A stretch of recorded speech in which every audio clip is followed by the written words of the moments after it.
à tous, aujourd'hui nous allons construire un mini ETL de bout en bout. L'objectif est simple, extraire un fichier brut de vente Amazon, transformer les données avec Pandas, puis les charger dans une base de données PostgreSQL. Ce genre de processus est essentiel en data engineering, car il permet de consolider, nettoyer et préparer les données avant leur exploitation dans des analyses ou des dashboards. On va suivre 5 étapes principales. Un aperçu du dataset, les transformations nécessaires, la préparation de la base de données, le chargement des données et enfin la vérification dans la table PostgreSQL. À la fin, vous aurez une vision claire d'un pipeline ETL basique prêt à être enrichi et automatisé dans de futurs projets. Pour organiser le projet, j'ai préparé une structure simple avec des dossiers principaux. Dans le dossier data, on va retrouver notre dataset. Dans le dossier config, on va retrouver tout ce qui est connexion, configuration à notre base de données. Et dans le dossier script, on va retrouver tous nos scripts principaux. Extract pour l'extraction des données, transform pour les transformations et nettoyage, et load pour le chargement dans la base de données. Cette séparation permet de garder un pipeline clair, réutilisable et facile à maintenir. Passons à l'aperçu de notre fichier. Voici notre fichier CSV contenant des ventes issues d'Amazon.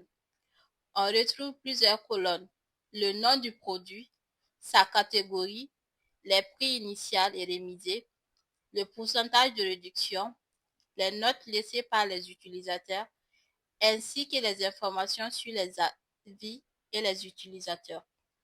C'est un jeu de données riche qui va nous permettre de pratiquer un vrai processus ETL. On commence par l'extraction. Avec Pandas, on peut très facilement lire le fichier CSV et le charger dans un data frame. Ici, j'ai écrit une fonction simple qui prend le chemin du fichier et renvoie le data frame.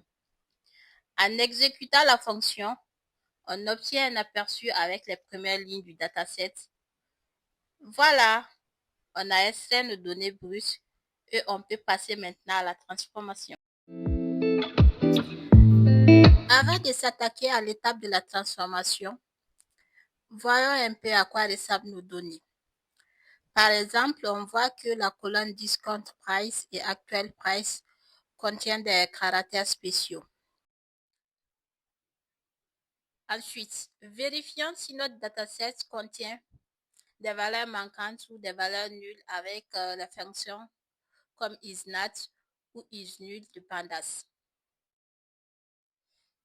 On remarque que sur la colonne des notes, on a 2 valeurs manquantes.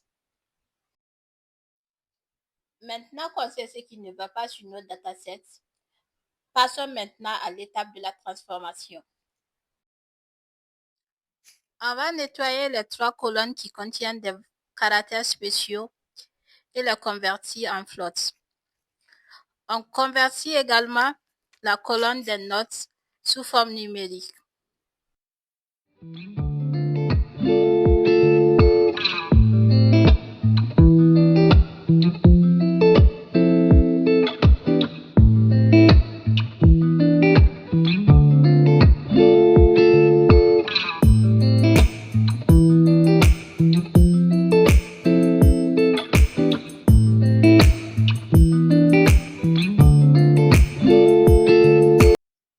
Nettoyage des valeurs manquantes sur la colonne Rating Count. On vérifie d'abord sur la colonne des notes qu'il n'y a pas de valeur. Si oui, on remplace par 1 les valeurs manquantes, sinon on supprime cette ligne.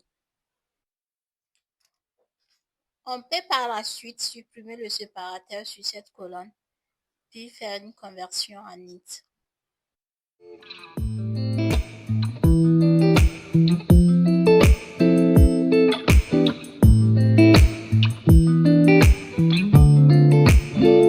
À ce stade, notre data frame est propre et prêt à être chargé.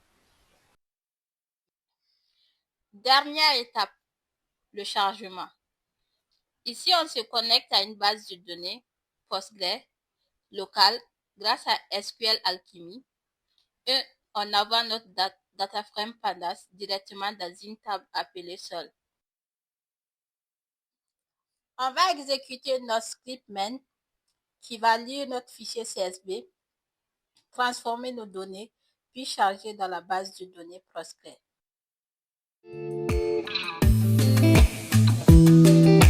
Une fois l'opération terminée, on peut aller dans Postgre avec un outil comme dbvier pour vérifier que la table a bien été créée avec tous nos données.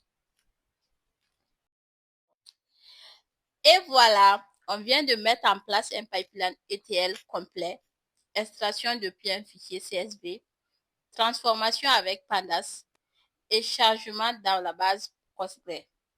Dans la prochaine vidéo, on verra comment optimiser Pandas pour accélérer ces traitements sur des datasets plus volumineux.